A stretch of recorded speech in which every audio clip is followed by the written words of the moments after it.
एक नदी किनारे शिवजी का मंदिर था। वहीं पास ही के घाट पर धोबियों का पत्थर भी पड़ा हुआ रहता था, जिस पर धोबी अपने कपड़े पटक पटक कर धोते थे। मंदिर में प्रतिष्ठित शिवलिंग और धोबी का पत्थर किसी समय एक ही थे। एक ही बड़े से पत्थर से काट कर शिवलिंग बना दिया गया था और उसी पत्थर के टुकड़े को धोबी अपने पास रख लिया था और वहाँ वो उस पर अपने कपड़े धोया करता था। नदी के जल के बहाव ने इस पत्थर को लाके वहाँ रख दिया था और इस प्रकार कालक्रम में एक शिवलिंग और दूसरे को धोबी का पत्थर बनना पड़ा। पत्थर तो एक ही थे। अब धोबी का पत्थर जो था वो बड़ा ही आत्महीनता का अनुभव कर बहुत बहुत दुखी रहता था। शिवलिंग को उसकी दुख का बोध था। वो उससे बोला, मित्र, तुम्हारा दुख बेकार है, निरर्थक है। यह ठीक है कि मैं अपने समीप आने वालों को शांति प्रदान करता हूँ, किंतु तुम तो निर्विकार भाव से हर किसी का मैल धोते हो। तुम्हारी साधना मुझसे कहीं बढ़ चढ़ कर है। सत्य तो यही है कि मेरे पास आने की जो प्रथम कसौटी है वह तुम ही हो।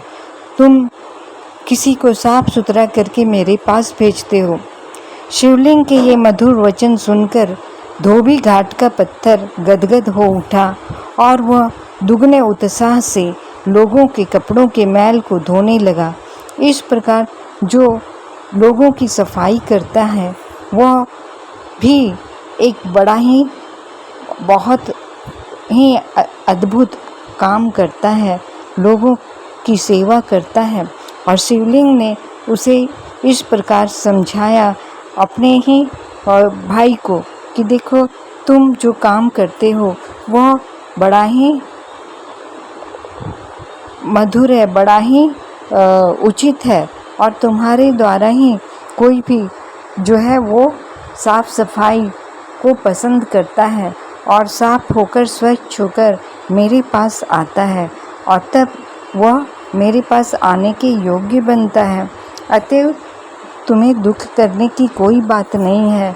इस प्रकार से उसी के भाई मतलब जो शिवलिंग का ही जो दूसरा पत्थर वह बड़ा ही गदगद हो उठा।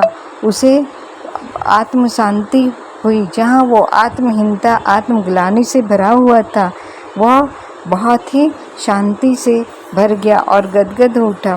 तो इस प्रकार जो अच्छे होते हैं, जो बहुत ही दिल के पवित्र होते हैं, वे दूसरों को भी पवित्रता प्रदान करते हैं, शांति प्रदान करते हैं।